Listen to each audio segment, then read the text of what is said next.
one flagship microfarm, which is MiniGro. It's an aquarium-sized microfarm. And as I said before, it allows users to grow their own greens indoors year-round with almost no effort. So you really don't need to know anything. It's plug and play, and it's for anybody to be able to grow high-quality produce. That's the purpose, right? Making farming accessible to everybody. An amazing product that is technologically so much years ahead of any competitors. And this is why the question that you asked me before about competitors, yes, we are having competitors, but in my head, we don't. They have many years to come to reach us. We had a really positive experience, I think. We had regular check-ins with you, and it was big communication. And nowadays, via video call and via WhatsApp and emails, it's so easy to just keep communication. I think it was your responsiveness, most probably, and the problem-solving mindset that you guys brought to the table that helped with this. Questioning a bit the decisions and the ideas that I had. And then engaging and looking at the bigger picture rather than just a small picture, and just doing what I wanted to be done.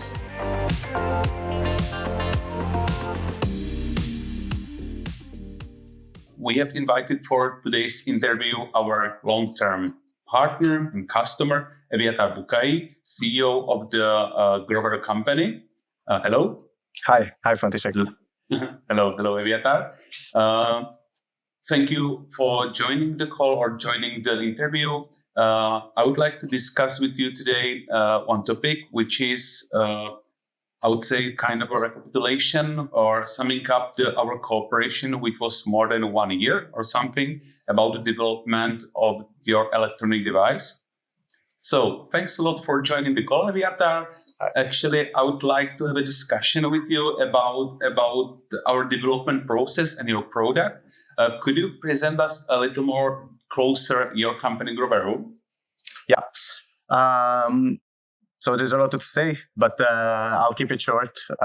So Grovero, we are a startup that designs smart, compact indoor microfarms that we're installing in restaurants or food businesses, and we help chefs, restaurants, and conscious consumers grow ultra-fresh greens. May there be herbs of microgreens, on-site using hydroponic technology.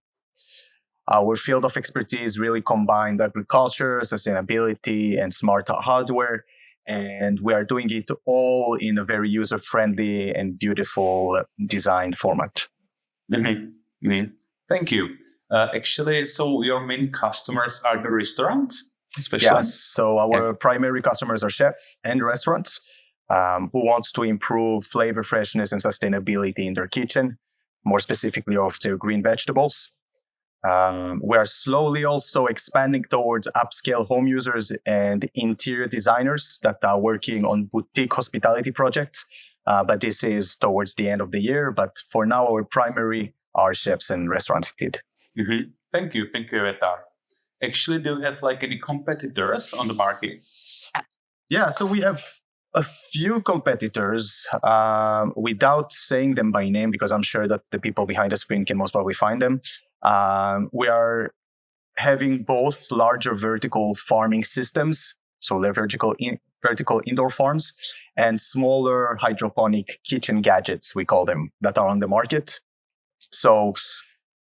But Grovero is really kind of in the middle of the market between the very bulky and complex systems that are really hard to use and not for everybody, and the very small and unreliable gadgets that don't give you real yield. So we intentionally placed Grovero in this missing gap where it's both small and reachable, but high-end enough and technological enough such that you can have real yield from your product. Mm-hmm. Would you say that you have any specific competitive advantage that really differs you from the other product? Yes, I think the key advantage is, as I said, is the combination between the high technology in a very small and aesthetic format, and all of it being also keeping the ease of use and agricultural performance within. right? So we are not a gadget. We are a serious growing solution, but without all the complexity that usually comes with that. And in addition to that, I want to say perhaps that since our primary target group is chefs, then the produce that is growing inside is of real high value and high quality. I mean, yeah. So the freshness is something that they do appreciate. Indeed. Yeah. Okay, thank you. What markets are you like? On what markets are you aiming? Is it like only European Union or? Yeah. So we are currently in the Dutch market. So we are in the Netherlands, based in Amsterdam, and we are by the end of the year reaching the German and the Danish market. And slowly growing within Europe. We have some high interest and high demand in Europe itself. But we are also going to reach the US and South Korea most probably by next year. The real advantage of our product is also the novel patented hydroponic technology that we are having. And we're having this patent all around the world, as we know that we will most probably reach a bit everywhere around. Okay, that sounds really nice. So fingers crossed, it will go in the right way. Thank you, Evyatara. So actually, I would like to discuss a little bit deeper with you the technical concept. So actually, I know that we designed for you a hardware for the microfarm. Could you give us a little bit like overview about the technical specifications and how it's done, like the microfarm? Yeah. Okay. So we are having one flagship microfarm, which is MiniGro. It's an aquarium-sized microfarm. And as I said before, it allows users to grow their own greens indoors year-round with almost no effort. What it does, it's actually making an ideal environment for whatever plant you're growing. So the concept is really easy. You as a user, you go to the microfarm, you sow seeds inside the microfarm, and on the app, you write down what kind of seeds you sowed. That's it. 1 week later, 3 weeks later, it depends what you're farming. The app notifies it's ready for harvest. You go to the microfarm, you harvest, and you repeat the process. So what the microfarm pretty much does, it's making an ideal environment for whatever plant you're growing. So when you entered it on the app, it now knows what it's growing, and it will adapt light, nutrient, irrigation, temperature, humidity, everything the plant needs in order to thrive. It will provide this. Fun. Yeah. Okay, so you don't have to be like kind of a growing specialist or growing professional, and you can grow like the vegetables or the plants thanks the app and thanks the microfarm, which will do everything like on your behalf. Exactly. You don't need a green thumb, and there is no guesswork. There is no complexity. So you really don't need to know anything. It's plug and play, and it's for anybody to be able to grow high quality produce. That's the purpose, right? Making farming accessible to everybody. Mm-hmm. That sounds even like a great quote. Yeah. Why have you decided actually to outsource the hardware development to other companies, like to company ASN Plus? Yeah. Like we had a strong internal vision and prototyping ability, I think, from the very beginning. I'm a robotics engineer by profession as well, so I had that as well. But for a small startup to have all the technical expertise and the knowledge to create such a complex product, ready-made product for the market, it's another big step from the prototype itself, right? So you have all the requirements, all the specifications, but on the other hand, you do need this expertise from different angles that you need to bring in order to be able to commercialize and market the product itself, right? To produce it in big quantities. Now, we could have gone the way of doing it ourselves, but this most probably would have taken us a lot of time and would have needed to involve a lot of people, a lot of parties. And in a startup such as ours, you need to decide to pick your battles. And in our case, when you're finding a partner such as ASN Plus, as you guys, for example, then it's ticking the boxes of being able to bring forward this expertise. And it's just a good solution to go forward from the prototype and really taking the product towards the market out there as fast as possible and as good as possible, given that companies such as yourself had the knowledge to do so. Okay. So do I understand correctly that right now the product is ready for the market, or it's even already been sold? Yeah. So the product is being sold already. Obviously, we've been talking also with František here before, but R&D never stops. So the first product and the first version, which is not the first version officially, but it's the first version out there, is being sold and is working very, very well.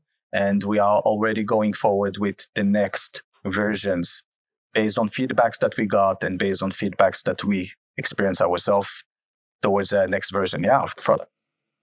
That's great to hear. That's actually really a good thing. How long have you been developing the device, like altogether? Do you have like any count?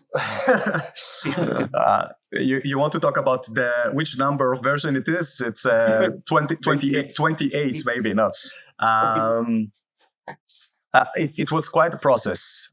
We started from a big product and then we had to scale it down.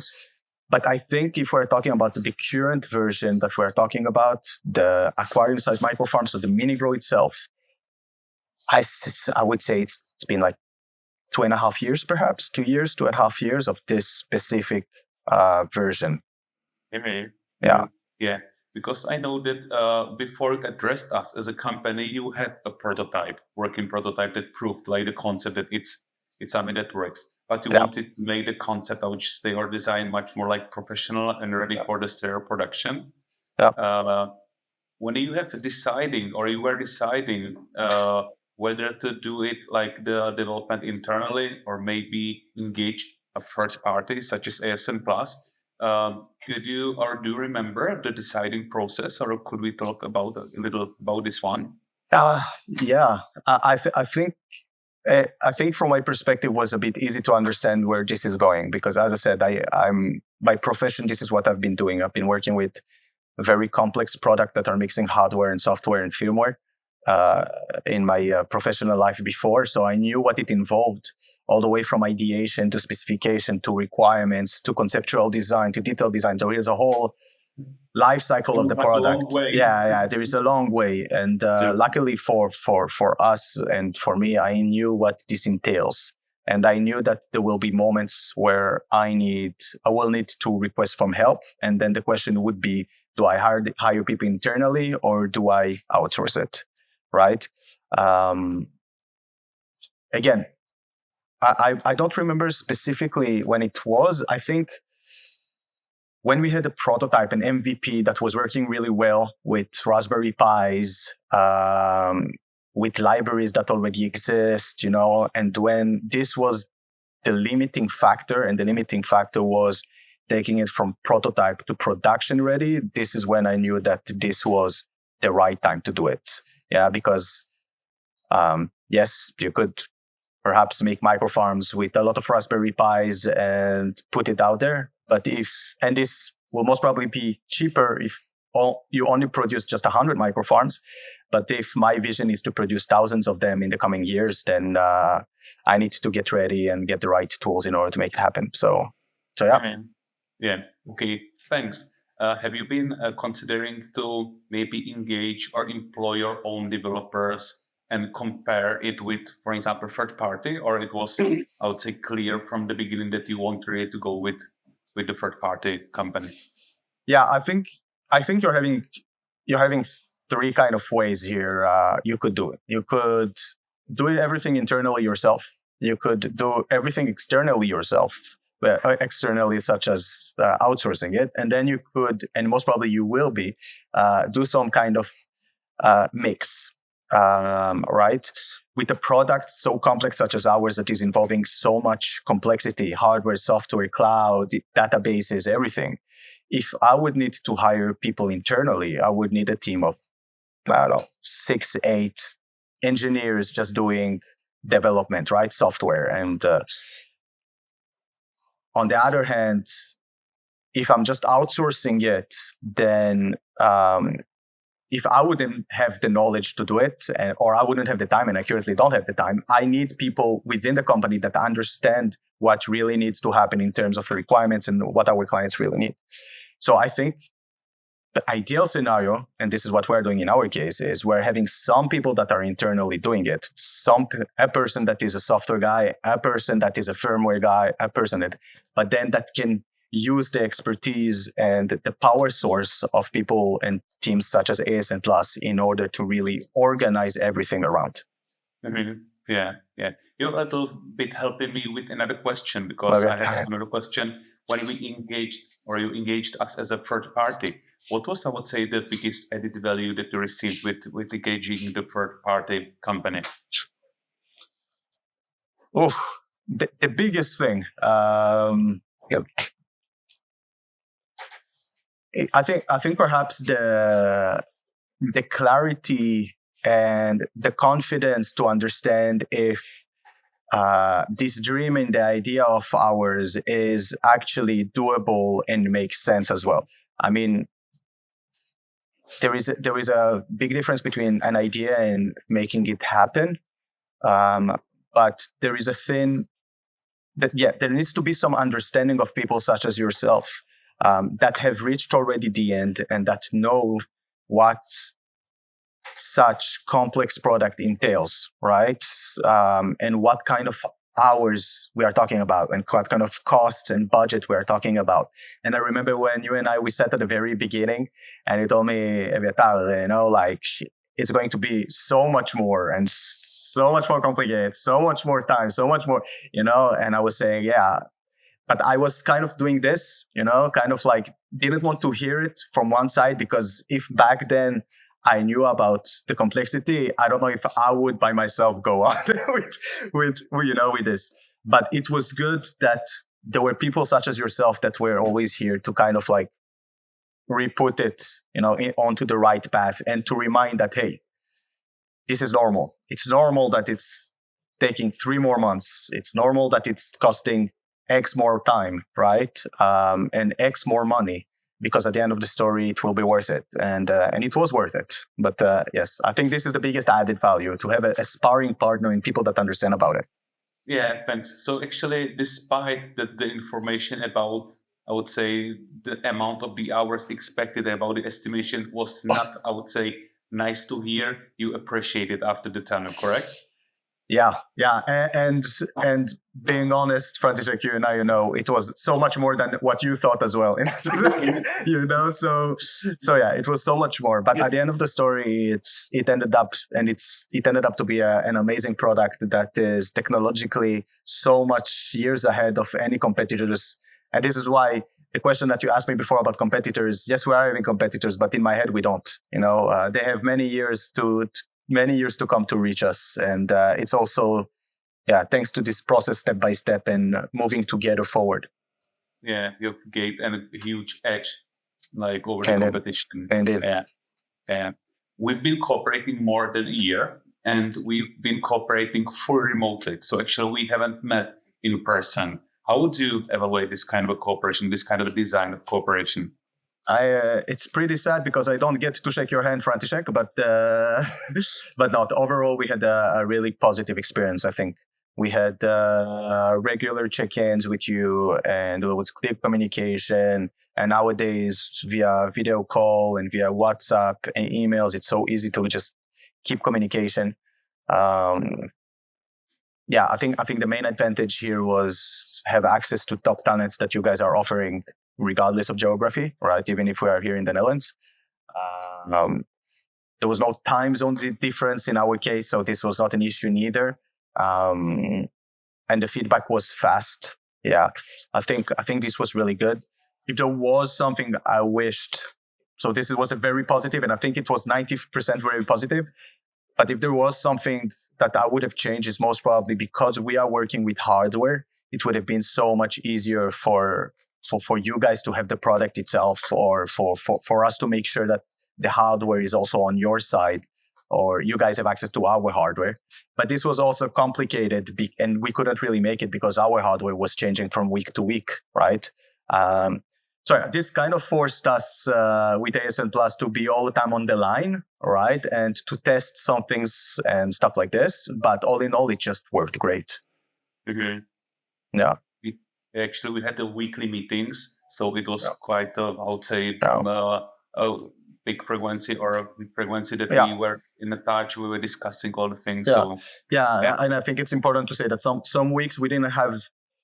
Some weeks the meetings were really short, but I think it was really good to still have those weekly meetings and those 10 a.m. on Tuesdays, just to see each other's face and give confidence that the project is going forward. So I'm still confident that this was the way to go. You know, sometimes the meetings were longer, sometimes they were really, really short, 5 minutes and see you, but it was worth it.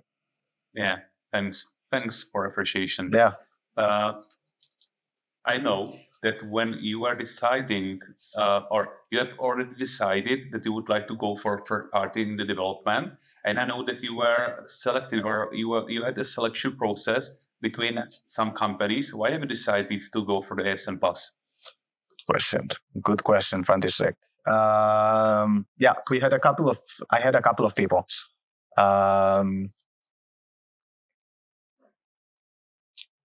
That's a good question. I think it was more about the feeling, honestly. It's hard to judge because from our case, I remember what I was doing is that I gave a requirements document and a specification document, and I kind of asked from the parties such as yourself for a bit of a plan of how much time this will take, how much R&D hours, how much money and budget this will cost for a first prototype, for example, and stuff like this. But yeah, I think it was your responsiveness, most probably, and the problem-solving mindset that you guys brought to the table that helped with this. You know, questioning a bit the decisions and the ideas that I had, and then engaging in looking at the bigger picture rather than just a small picture, and just doing what I wanted to be done. And I think at the end of the story, this is why I went for ASN Plus. Mm-hmm. Okay, thanks.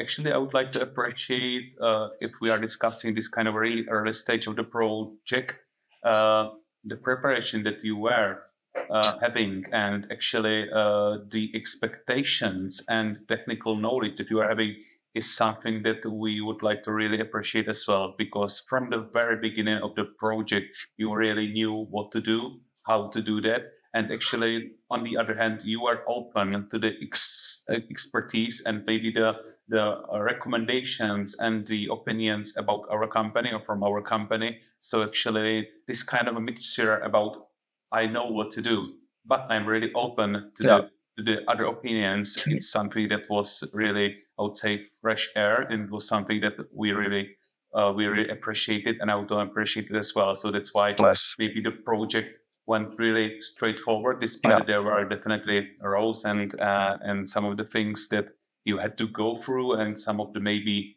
one-way streets that had to end as it is regarding development. But that's something I really like to see when the customer wants to do it in such a way, and he knows what to do and how, but he's open to the recommendations and opinions. Yeah. And actually, I'd like to also appreciate your attitude, your actually every weekly meetings was kind of a pleasure for us. It was really good cooperation, and it was really nice to discuss the things with you, also with your brother Itamar, who is the CTO of the company, and like again your mixture of the expertise and kind of a nice, pleasant and maybe polite way of the communicating and solving the issues was something that we would like to appreciate as well. Nice, yes, yeah, nice. Thank you. It feels like a goodbye, František.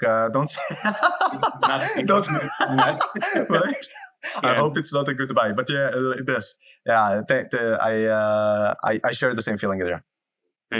Yeah, actually, it's not a goodbye because I know that you are just. I know that you don't want to hear that, but you are in the middle of the process. Indeed. But still, the product is out there, but as we said at the very beginning, it's a never-ending story, and we'll just continue and improve the product always. So yeah, definitely. So thanks a lot. Actually, I have one more last question, Evyatara. Yeah. If any of the maybe viewers of this video or customers or potential any of the viewers would like to take a look at your product, is it possible that he could buy some, or how is 101. maybe? Yeah, the question is how anybody could address your company or take or get information about your product and maybe options how to buy it. What you could do is, if you're very convinced, you can go to the website, you can go to eShop, and you can order a product. But before you're getting and rushing there, drop me a message on LinkedIn or send me an email on evyatara.bukaie@grovero.com, and let's chat. I would be happy to chat with you, whether it's for you to be a client and to have a nice microfarm at home on the wall hanging or in your restaurant, or you want to act as a distributor in the Czech Republic, for example, and bring it to a restaurant there, or you want to be a partner, or you want to invest into Grovero so that we expand it and faster, that's also possible.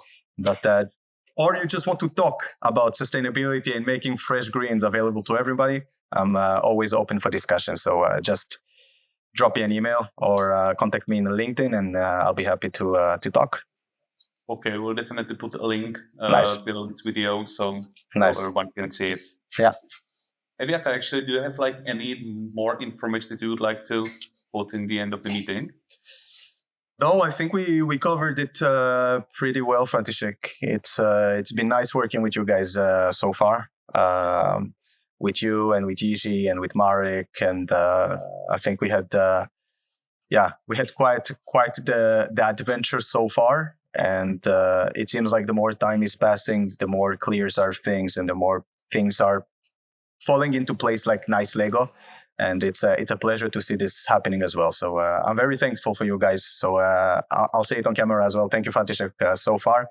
And thank you as well, especially for you for being patient with me and for providing all the information I always wanted from you, and always being available on the phone whenever I wanted, and calling me from your car and having a quick chat with me just to put me at ease. So grateful. Thank you so much, František, for that. Okay, thanks a lot. Now it sounds like you're saying goodbye. No, see, that's not. It does. It's all goodbye though. It's all goodbye. Yeah, okay. So thanks a lot for this interview. Thanks a lot that you took your time to having this interview. You're with welcome. me about the Grovero and about the cooperation, these things. Actually, I do appreciate that. Great. Thank you so much, František. Thanks.